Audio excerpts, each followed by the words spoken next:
Graça, misericórdia e paz da parte de nosso Senhor e Salvador Jesus Cristo. Amém? Meus amados, eu queria hoje ousar oferecer este culto em ação de graças pela vitória que os pais e mães estão esperando. Tem uma vitória vindo para cada um de vocês. Tem uma vitória vindo para aqueles que estão nos ouvindo através do vídeo. Essa semana foi uma semana muito difícil para muitos pais e mães, muitas situações dramáticas dentro dos lares, muitas mães chorosas, muitos pais entristecidos demais com muitos acontecimentos, e isso na vida de pessoas de várias comunidades. Muitas vezes elas não têm coragem de compartilhar determinadas coisas com os pastores homens, e sobra para quem? Então que o Senhor, Ele visite cada uma dessas famílias e sobretudo visite cada filho e cada filha que se desviaram do Evangelho, andaram, como diz a letra do velho hino, muitos que corriam bem, de ti longe, agora vão. Mas eu queria dizer a você, em nome de Jesus, de um jeito ou de outro, esses filhos voltarão. E que você possa dizer amém para aquilo que Deus fará e para como Deus fará na vida de cada um. Porque só o Senhor sabe os caminhos que deve percorrer para trazer esse filho e essa filha de volta. Amém? Glória a Deus. Nós vamos ler um texto que está na epístola do apóstolo Paulo aos Colossenses, capítulo 3, do versículo 12 até o 17. Diz assim a palavra do Senhor: revesti-vos, pois, como eleitos de Deus, santos e amados, de entranhas de misericórdia, de benignidade, humildade, mansidão, longanimidade, suportando-vos uns aos outros e perdoando-vos uns aos outros. Se alguém tiver queixa contra outro, assim como Cristo vos perdoou, assim fazei-o vós também. E sobre tudo isto, revesti-vos de amor, que é o vínculo da perfeição, e a paz de Deus, para a qual também fostes chamados em um corpo, domine em vossos corações e sede agradecidos. A palavra de Cristo habite em vós abundantemente, em toda sabedoria, ensinando-vos e admoestando-vos uns aos outros, com salmos, hinos e cânticos espirituais, cantando ao Senhor com graça em vosso coração. E quanto fizerdes, por palavras ou por obras, fazei tudo em nome do Senhor Jesus, dando por Ele graças a Deus. Amém? Vamos orar. Senhor nosso Deus e nosso Pai celestial, graças te damos, Senhor, porque até aqui o Senhor tem nos sustentado, mesmo apesar de todos os pesares, mas sobretudo, especialmente, apesar de nós mesmos. Quantas coisas, quantas tristezas nós temos causado ao teu coração. E o Senhor benignamente tem nos conduzido, muitas vezes por estreitos estreitíssimos, mas que no dia de hoje, Senhor, eu te peço uma bênção especial para os pais e mães que ouvem essa palavra. e que nenhum deles, depois de ouvi-la, permaneça do mesmo modo, mas que estejamos todos visitados pela ação soberana do Teu Espírito na vida dos filhos, filhos que se desviaram do caminho, filhos que até bem pouco tempo corriam bem, mas do Senhor longe, agora vão. Filhos que têm buscado caminhos absolutamente contrários à Tua palavra e à Tua vontade soberana. Traze-os de volta, Senhor.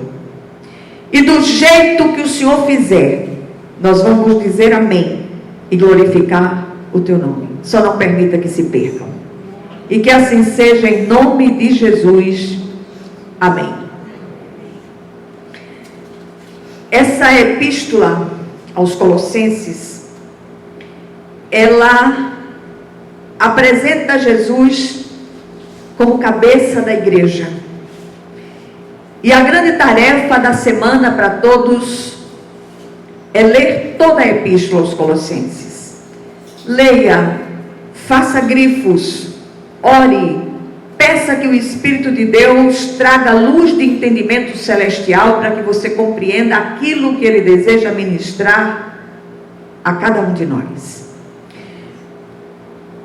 O desejo do nosso coração é trazer uma chamada, uma santa convocação para que nos revistamos da nova roupagem espiritual que deve fazer parte da vida daquele que recebeu Jesus como Senhor e Salvador. Outra queixa que tem sido recorrente neste lugar, eu tenho a impressão que eu tenho cara de muro da lamentação, porque eu nunca vi uma coisa dessa. As pessoas olham para mim e dizem, eu estava pensando em você para lhe contar uma história, e lá vem aquela história mais terrível do mundo.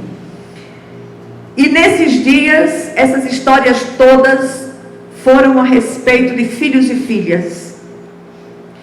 Filhos e filhas que se desviaram do ponto de vista humano, praticamente irremediável do caminho. E muitos pais e mães têm olhado uns para os outros e dito, aonde foi que eu errei?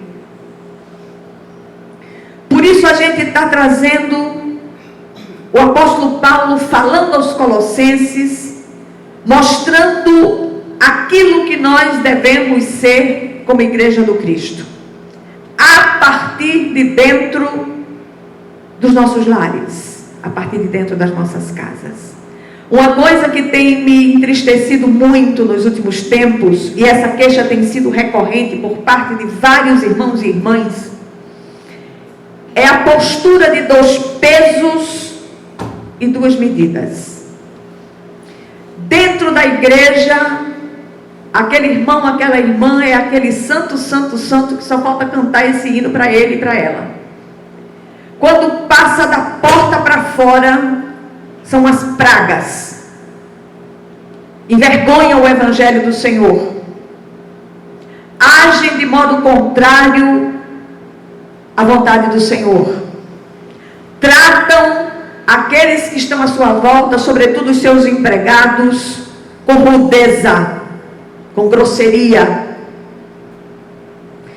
E nós não podemos esquecer que para muitas pessoas que estão à nossa volta, que nós não temos a oportunidade de falar do Cristo, precisamos ser a palavra viva do Senhor, a palavra andante do Senhor. Isso é sério demais. E a gente vem batendo nessa tecla há mais de 40 anos. É tempo de travessia de deserto. Esses versículos que nós lemos no início, eles completam as exortações do apóstolo Paulo aos cristãos para que vivam em santidade. Não, eu não estou falando de santarronice exterior, de usos e costumes, daquela pessoa que tem uma postura exterior de santidade, e eu repito, mas interiormente são pragas andantes. E o Senhor, Ele vai cobrar de cada um de nós. Paulo usa aqui a analogia das vestes para ilustrar essa verdade eterna. Note que todos os verbos aqui nesse contexto estão no imperativo, para não dar margem a nenhuma dúvida quanto ao intento do Espírito Santo através do apóstolo. A intenção aqui é ordenar, não sugerir. Há um dito popular que diz: a roupa faz o monge. Isso quer dizer que o modo como nos vestimos e nos portamos fala daquilo que somos. Biblicamente, as coisas não são tão simples assim. O Senhor requer de nós não apenas aparência piedosa, mas um coração verdadeiramente transformado pelo Espírito de Deus. Temos visto muitas facções do cristianismo perdendo tempo com usos e costumes, sem se importar realmente com o que as pessoas preservam em seus corações, pretensamente convertidos. Ser crente aqui dentro é a coisa mais fácil do mundo. Seguimos aqui entre aleluias, glórias a Deus, e lá fora somos pragas andantes. Repito, precisamos entender que o Senhor prescruta mentes e corações. Eu gosto demais da palavra prescrutar. Ela fala de uma varredura. Nada fica oculto nos nossos corações para o nosso Deus. Uma das especialidades do Espírito Santo é visitar os nossos porões. Aquelas situações, aquelas coisas que nós não contamos para ninguém. Ele sabe tudo e mais alguma coisa. A simples aparência piedosa dos homens não impressiona Deus. Ele enxerga as coisas ocultas, repito, os porões das nossas almas, as intenções mais escondidas dos nossos corações. E eu queria fazer uma pergunta, mas eu não quero que você me responda. Responda para o Senhor, responda para o Espírito de Deus. Se nós fizéssemos uma enquete, perguntando aos seus vizinhos, aos seus amigos, aos seus parentes, aos seus funcionários, às pessoas que trabalham para você na sua casa ou no seu ambiente de trabalho, se perguntássemos para essas pessoas como essas pessoas veem você, qual seria a resposta?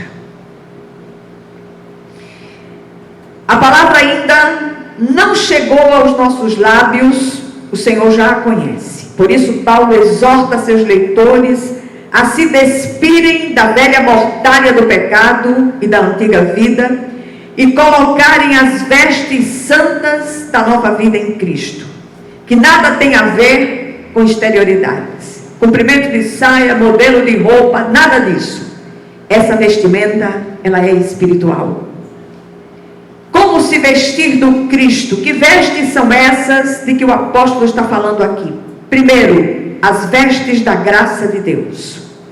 O apóstolo lembra aos seus leitores que, por serem eleitos, santos e amados de Deus, precisam ser revestidos de ternos afetos de misericórdia, de bondade, de humildade, de longanimidade. Os próprios leitores de Paulo experimentaram essas virtudes mediante a graça de Deus. Os eleitos, santos e amados de Deus devem demonstrar esses ternos afetos mencionados, suportando e perdoando uns aos outros. Porque o que recebemos de Deus deve ser compartilhado com aqueles que estão à nossa volta, em todos os sentidos.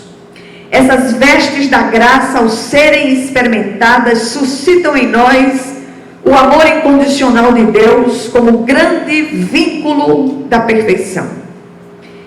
Esse amor passa a ser a nossa credencial de identificação como eleitos, santos e amados de Deus. Qual é a segunda veste mencionada pelo texto? As vestes da paz de Cristo. No versículo 15, Paulo passa do caráter para a conduta. Aqui ele fala da paz de Cristo como elemento identificador da vontade de Deus em nossas vidas. A paz deve se instalar no coração do cristão e também no corpo de Cristo. Como tem sido manifesta essa paz que excede todo o entendimento através da sua vida, aonde quer que você esteja, em casa, no trabalho, na vizinhança, no meio da parentela. Essa paz funciona como um juiz, um árbitro. Ela julga se algo é de Deus ou não. No entanto, é preciso cuidado com a falsa paz que vem somente para confundir. Veja o exemplo de Jonas.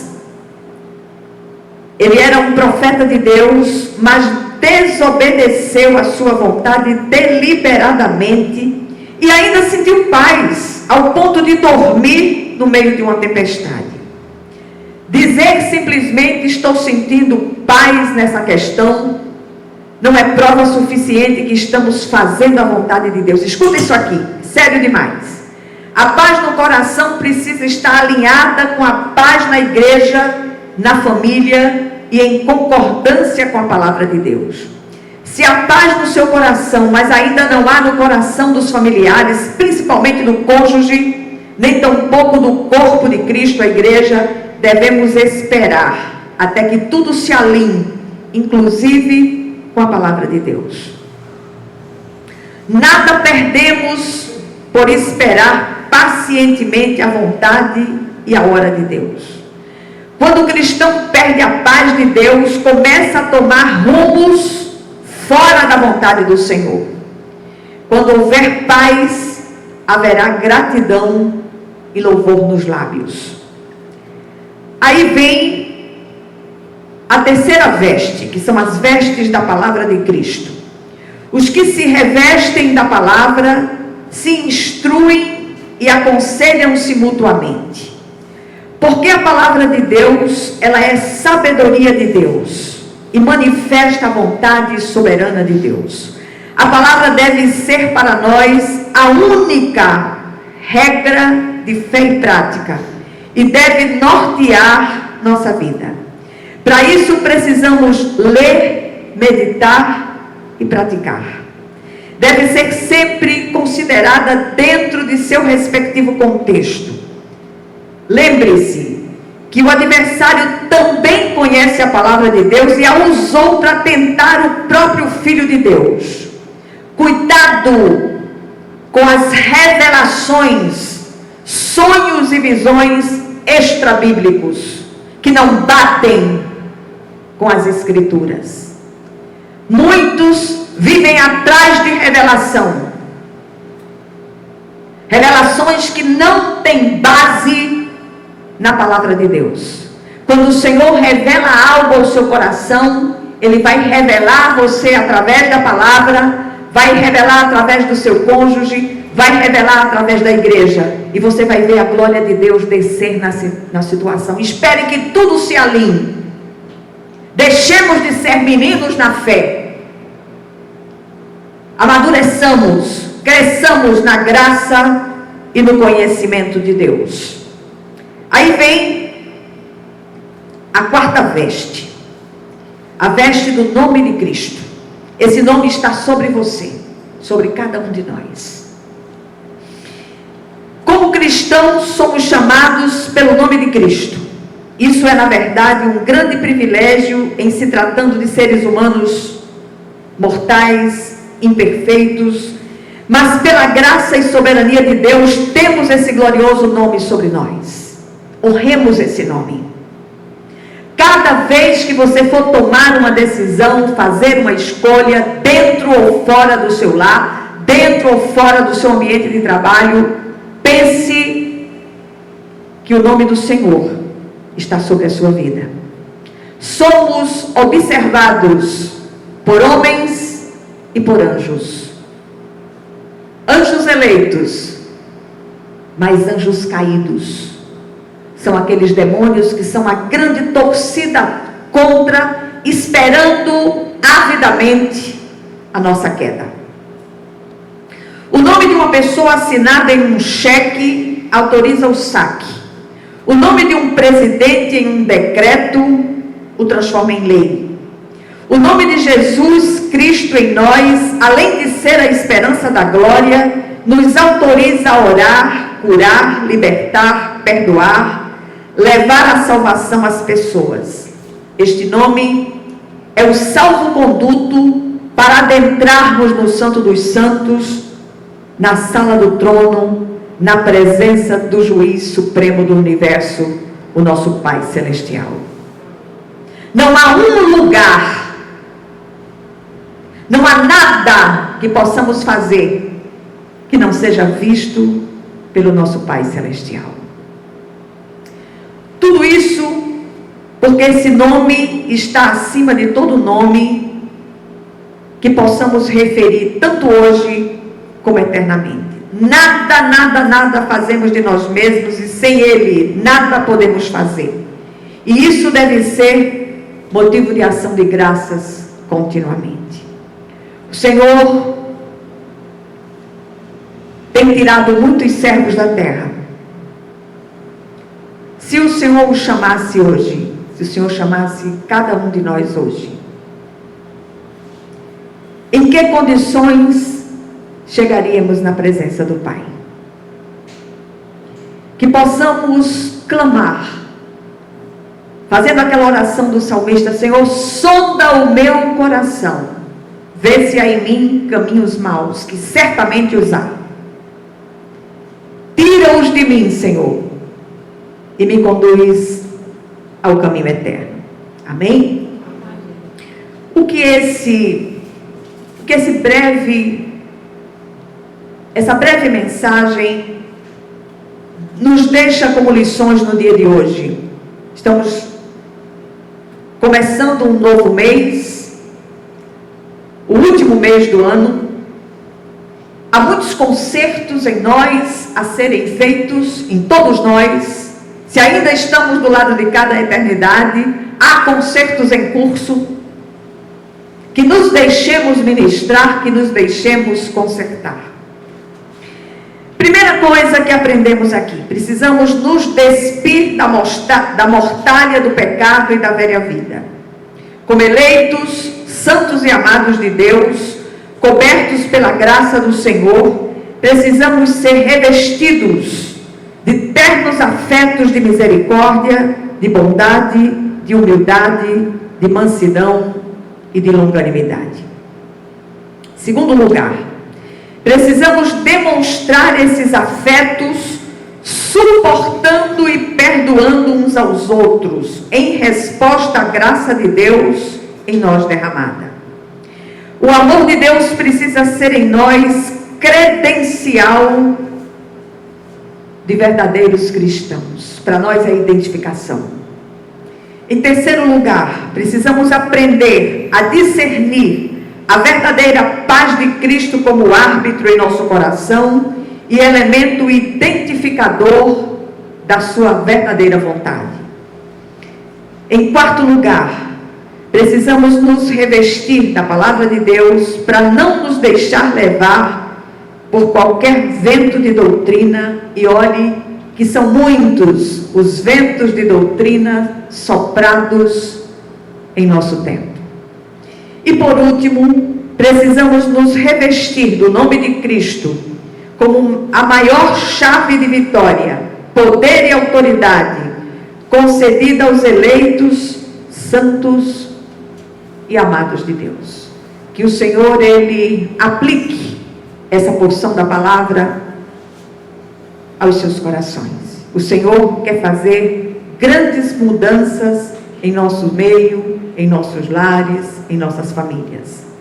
E muitas vezes essas mudanças não têm acontecido por causa da nossa postura, daquilo que o Senhor tem enxergado nos nossos corações e insistimos em permanecer nessas posturas. Que hoje seja um tempo em que possamos pedir perdão a Deus e nos apresentar diante de Deus para as verdadeiras transformações. Vou orar por vocês.